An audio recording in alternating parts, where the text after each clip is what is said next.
Hey, what's up? I'm Darkbblue, trying to help everyone enjoy games in depth.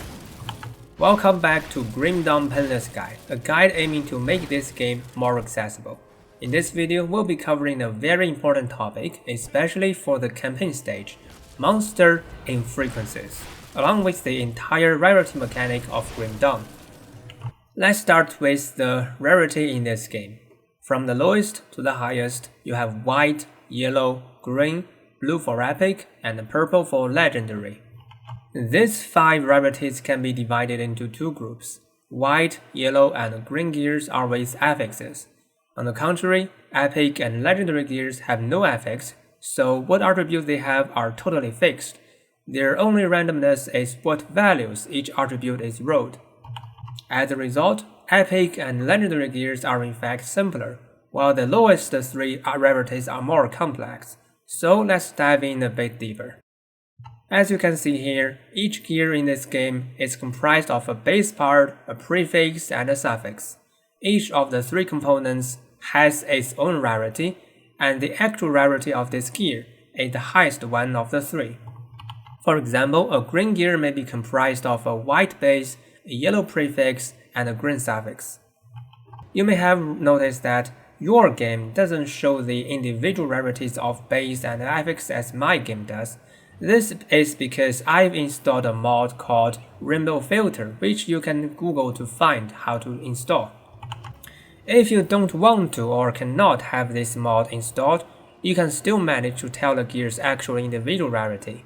If a green gear has a white or yellow base and only 1 green affix, it won't have any special icon. If both affixes are green, an icon with 2 green gems will be shown. If a green gear has a green base and at most 1 green affix, a smaller and darker gem icon will be shown. And if both affixes are green, a larger and brighter gem icon will be shown instead. You can use these icons as a way for telling. Now let's come to the next topic. What is monster infrequency? Basically, it's a gear with a green base. It's called monster infrequency because they are usually dropped by certain monsters, which means it's possible to do target farming, making it a suitable tool to make your character strong very early. The second common characteristic other than being dropped by certain monsters is that the green base usually provides special modification to certain skills. Such modification is very powerful and can make a skill totally different. Therefore, in Grim Dawn, green, epic, and legendary gears are all useful. Legendary gears are not necessarily the strongest at all. The final topic today is how to actually make use of monster infrequencies for your own character. So let's take my Vitality Bone Harvest Ritualist as an example. I will go to Grimjo's website, select Item Database, and then go to the Item Skill Modifier page. I'm majoring Bone Harvest, so I will select this skill and access all the items that can modify this skill. Since Epic and Legendary gears are too random for campaign, I only go through green gears. As seen here, Bone Size is a very good option. If I equip 2 of it with the help of a dual-wielding relic, I will be able to zero out the cooldown of Bone Harvest. Now that I know Bone Size is a good choice, I further wonder where to farm it. As shown here, it's dropped by Trog monsters, so when I come across them, I will farm a bit to acquire this gear. When I level up, I can also come back to update my bone sizes.